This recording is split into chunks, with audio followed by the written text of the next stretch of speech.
Desde fines del siglo XIX, las cartas de Ignacio suelen dividirse en tres versiones o recensiones. Primero, está la recensión corta, que solo se conserva en siríaco. Contiene la carta de Ignacio a los romanos, a los efesios y a Policarpo. Luego está la recensión media de 7 cartas, incluyendo las dirigidas a los magnesios, tralianos, filadelfios y esmirneos. Finalmente está la recensión larga, con 13 cartas. Aquí encontramos cartas para Aide. Una por demás desconocida, María de Casebella, a los filipenses, a los tarsianos, a los antioquenos y a Giro, obispo electo después de Ignacio. Incluso después se falsificaron cartas a nombre de Ignacio dirigidas a María, la madre de Jesús, y al apóstol Juan. Las traducciones modernas de Ignacio normalmente solo traducen la colección de 7 cartas, aunque los estudiosos reconocen universalmente que la recensión larga es una expansión de la media.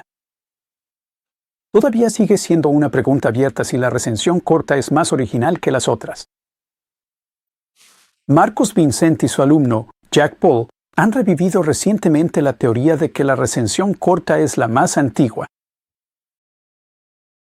Lo que se acepta comúnmente es que alguien interpoló la colección de 7 cartas en la segunda mitad del siglo IV y añadió 6 cartas nuevas. El vocabulario y estilo comunes indican que la persona que escribió las 6 cartas nuevas es la misma que interpoló las 7 anteriores. Esta persona pudo haber sido Juliano de Antioquía, un teólogo arriano que escribió las constituciones apostólicas bajo el seudónimo de Clemente. Para nuestros fines, no es necesario identificar con exactitud al editor ignaciano ni entender su teología por completo.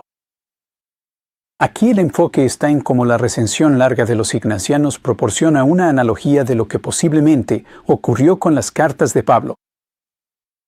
Las cartas antiguas fueron interpoladas y cartas nuevas, como las cartas pastorales, fueron compuestas para formar una colección actualizada.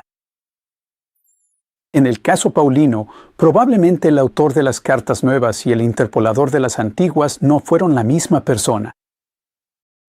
Sin embargo, se mantuvo un principio editorial común. La gran mayoría de las ediciones son adiciones más que sustracciones, que a menudo solo son reformulaciones. Por lo menos, las cartas de Ignacio muestran que este tipo de edición sucedió entre los cristianos. Los estudiosos que rechazan la idea de que las cartas de Pablo fueron interpoladas no tienen problema al admitir que las cartas de Ignacio sí pasaron por este proceso. Aquí parece haber cierto sesgo canónico.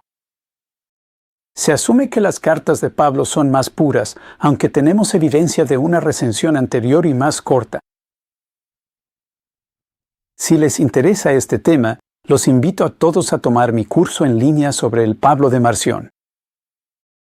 Un curso de conferencias basado en mi libro La corrupción ortodoxa de Pablo. Este libro lo tuve que quitar de Amazon. Pero todavía pueden comprar una versión electrónica en Twavcard a través de un enlace especial. Voy a dejarlo en la descripción. Por si no me conocen. Soy el Dr. David Litua y quiero darles la bienvenida a este canal donde exploramos la gnosis cristiana, el mundo grecorromano, entre muchos otros temas. Si apoyan el trabajo académico enteramente humano y no con IA, entonces los invito a suscribirse aquí, a unirse a mi academia en línea, donde pueden encontrar 10 cursos completos en línea y también a registrarse en mi sitio web, el Archivo Gnóstico, donde recibirán alertas sobre las investigaciones más nuevas y destacadas recién publicadas.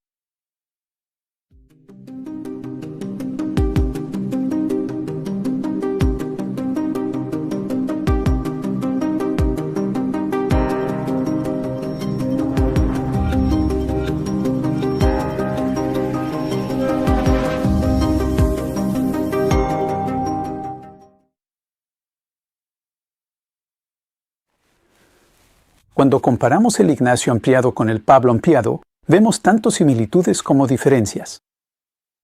Los editores tenían preocupaciones diferentes. El pseudo Ignacio escribía en el siglo IV, quería parecer más trinitario, se oponía al ascetismo extremo y distinguía con más cuidado entre el Padre y el Hijo para subordinar al Hijo a un Padre trascendente. Estos no eran los intereses del editor Paulino. Sin embargo, los editores Ignaciano y Paulino comparten ciertas tendencias editoriales. El editor Paulino multiplicó el uso de citas del Antiguo Testamento. Por ejemplo, en Romanos, utilizó la técnica de cadenas de citas bíblicas, enlazando múltiples pasajes de las Escrituras judías para reforzar un argumento del tipo: todos han pecado y están privados de la gloria de Dios. Hay al menos 5 o 6 pasajes del Antiguo Testamento en Romanos 3 que lo respaldan, y en el caso de la salvación de los gentiles en Romanos 15. De igual manera, la recensión larga ignaciana añade abundantes citas y alusiones a las Escrituras. De hecho, aproximadamente la mitad de las ediciones editoriales consisten en citas y alusiones tanto del Antiguo como del Nuevo Testamento. Esto es importante porque el Ignacio de las 7 cartas solo citaba ocasionalmente las Escrituras judías, y sus referencias a lo que se convirtió en el Nuevo Testamento son ambiguas. La recensión larga mucho más claramente demarca las citas y presenta el material de manera literal. Al igual que en el caso del Pablo canónico, las citas de Pseudo Ignacio aparecen tanto de manera aislada como en largas cadenas de citas bíblicas. Fíjense, por ejemplo, en la cadena de citas bíblicas que encontramos en Efesios 9. El Señor nos anunció las cosas que recibió del Padre. Porque dice: la palabra que escuchan no es mía, sino del Padre que me envió. Y dice del Espíritu Santo: Él no hablará por sí mismo, sino que dirá todo lo que oiga de mí.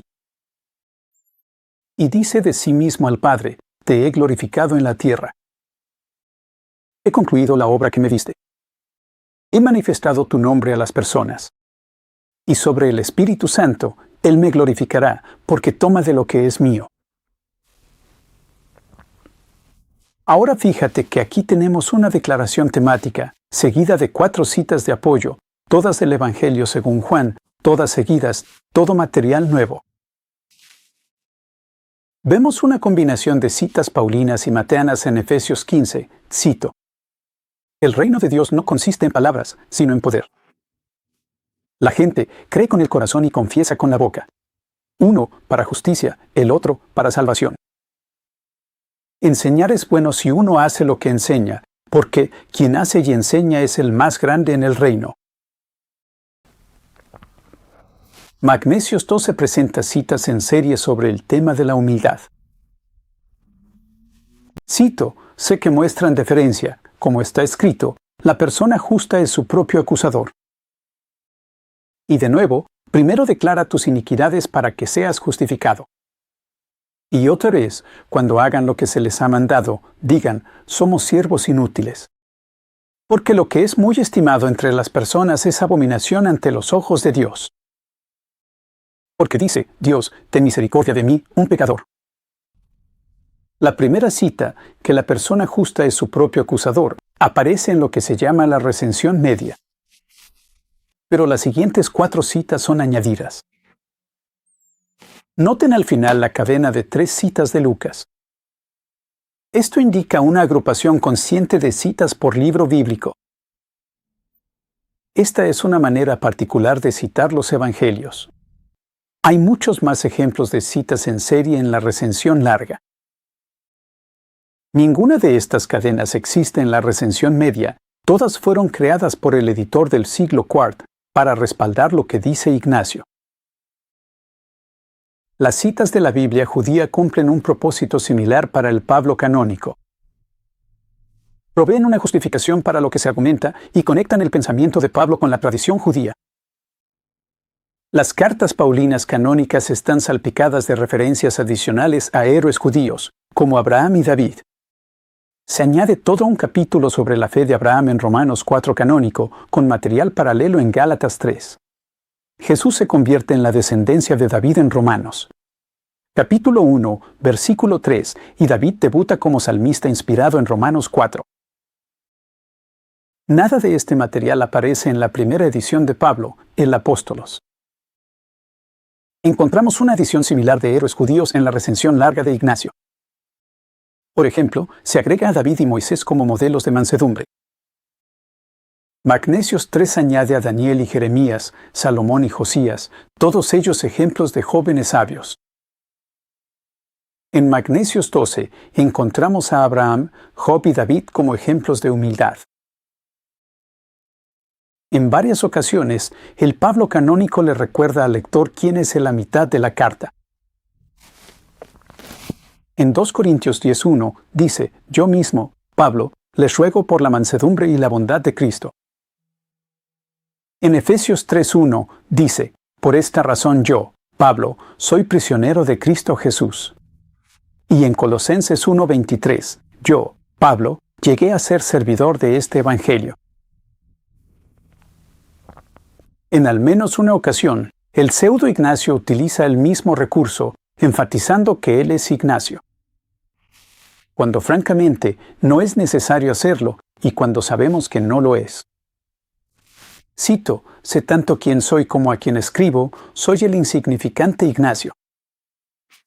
Ustedes son un camino de los que son llevados a Dios, desde la sangre del justo Abel hasta la sangre del insignificante Ignacio. Ahora bien, aunque Ignacio repite su nombre 2 veces unas líneas después, el lector difícilmente lo ha olvidado. Parece que el objetivo es enfatizar la humildad del obispo, que es otro tema que se acentúa en la recensión larga. Por ejemplo, el editor reemplazó a Ignacio, el convicto, por Ignacio, el más pequeño, en la recensión larga. Hay una adición similar en 1 Corintios 15:8, donde Pablo dice que él es el menor de todos. Y aquí, parece que el pseudo Ignacio se conformó con seguir los pasos del pseudo Pablo, o más bien, los editores siguieron de manera independiente una estrategia similar para subrayar la humildad de sus héroes. La recensión larga ignaciana también contiene declaraciones credales ampliadas como las que encontramos en 1 Corintios 15, del 5 al 10. Aquí, el editor canónico amplía la frase de que Cristo resucitó al tercer día. Agrega que esto ocurrió según las Escrituras y enumera a personas específicas a quienes Cristo se apareció, terminando consigo mismo. La recensión media de Magnesios 11 menciona el nacimiento de Cristo, la pasión de Cristo, su resurrección, que ocurrió durante el gobierno de Pilato. El pseudo Ignacio, en el siglo IV, añade detalles de que Jesús fue crucificado a manos de judíos que matan a Cristo. Este tipo de virulento antijudaísmo era característico de este editor y de su época. También agrega al rey Herodes y se refiere a la ascensión de Jesús, sentado a la derecha de Dios y su segunda venida como juez. En ambos casos, vemos que las declaraciones credales o semicredales se vuelven más plenas y más específicas.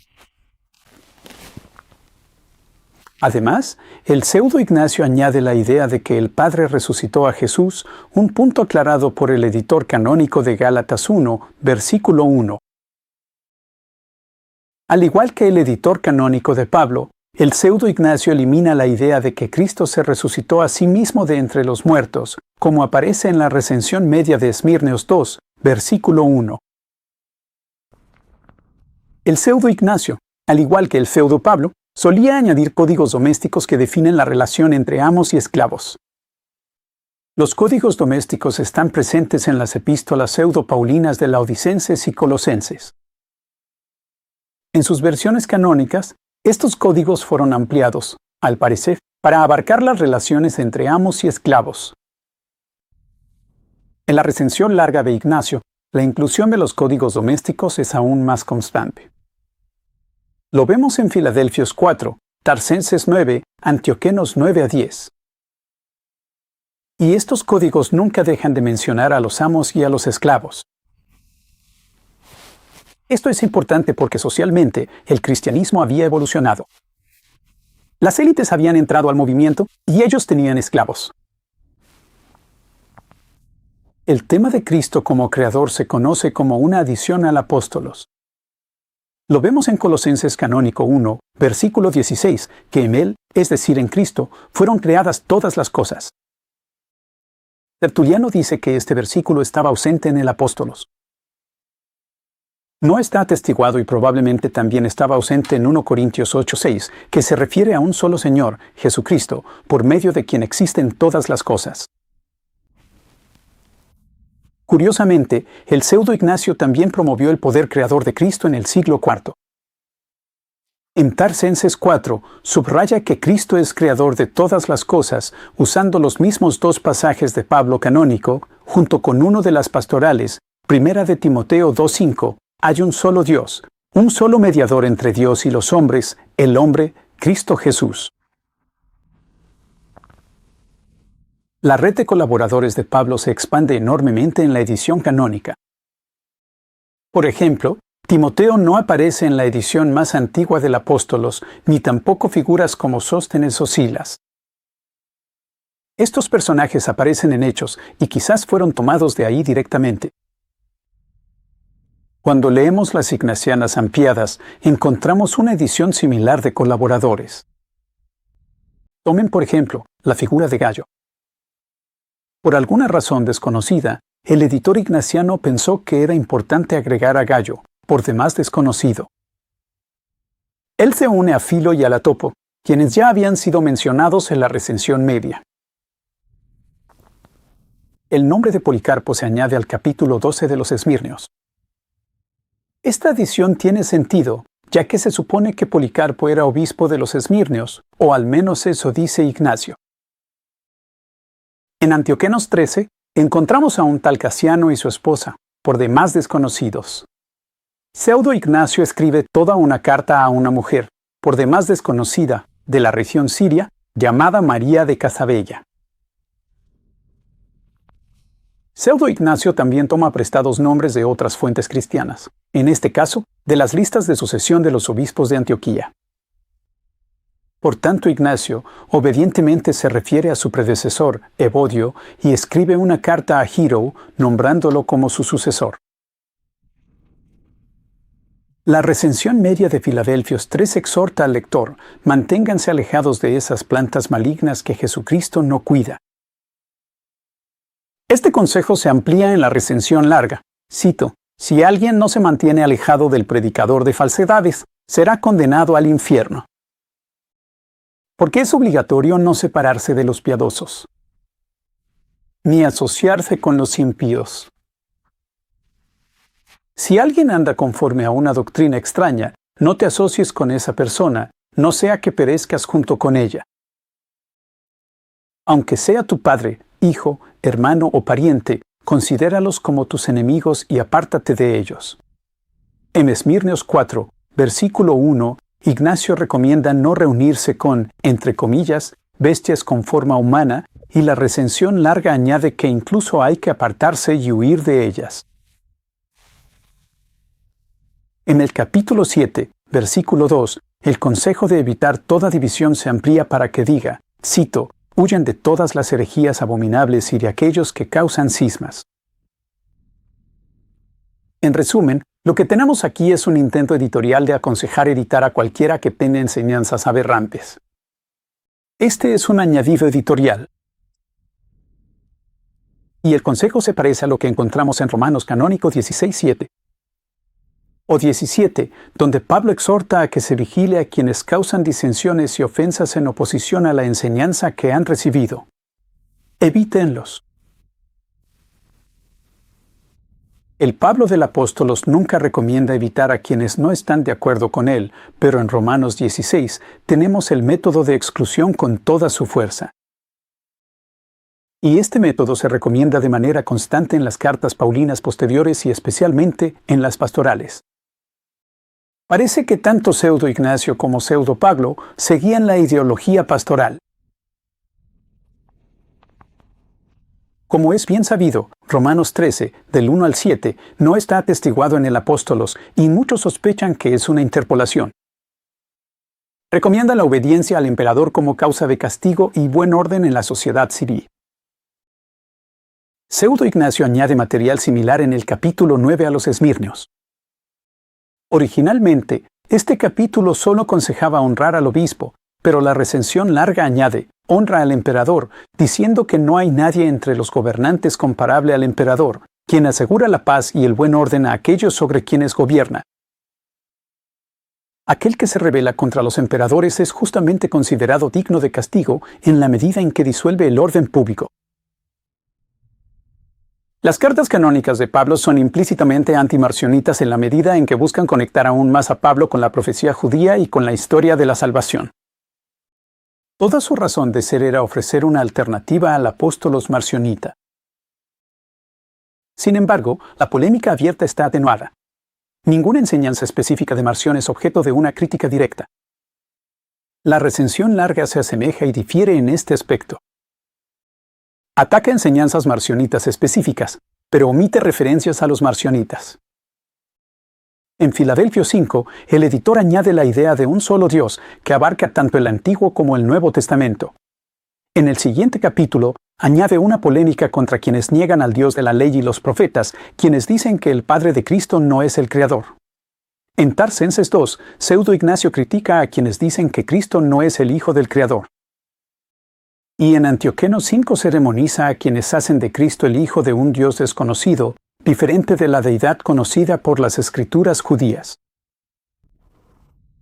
Por supuesto, el hecho de que las cartas de Ignacio hayan sido interpoladas en el siglo IV no prueba que las cartas de Pablo hayan sido interpoladas en el siglo II. Solo proporcionan una analogía. En el caso de las epístolas ignacianas, puede demostrarse documentalmente que hubo una sutil e ingeniosa redacción mediante interpolaciones. Al menos teóricamente, es posible que tal edición haya ocurrido en el caso de las cartas de Pablo.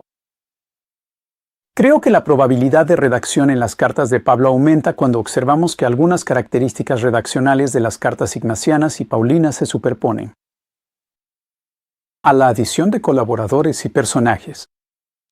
De las escrituras judías, abundantes pruebas escriturísticas, a veces mediante cadenas de citas bíblicas, recordatorios de la autoría en medio de la carta, fórmulas credales ampliadas, la recomendación de apartarse de los falsos maestros, la afirmación de Cristo como Creador, declaraciones de humildad autorreferenciales, mandatos de obedecer a las autoridades, y códigos domésticos que regulan las relaciones entre amos y esclavos. Encontramos esto tanto en Pseudo Ignacio como en Pseudo Pablo, y el grado de coincidencia es notable.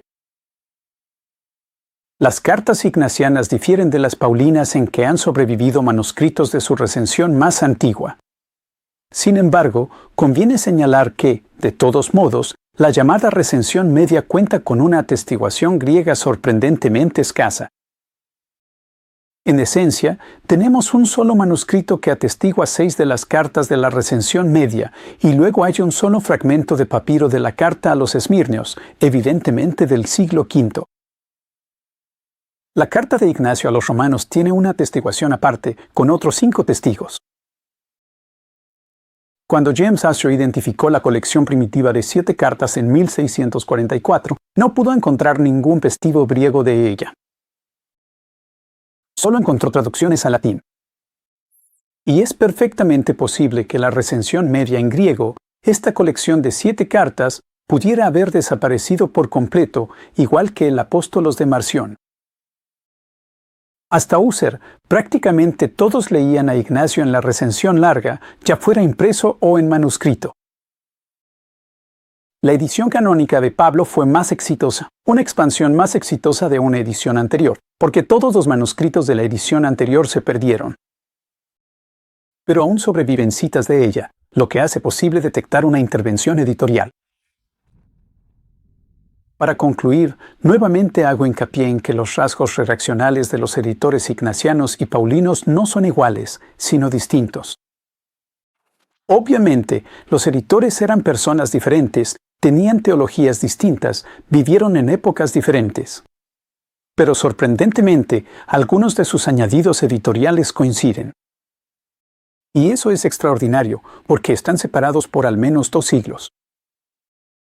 La recensión larga muestra que un editor desconocido pudo ampliar intencional y hábilmente una colección de cartas normativas escritas en nombre de otra persona, para responder a intereses de otra época y de otro lugar.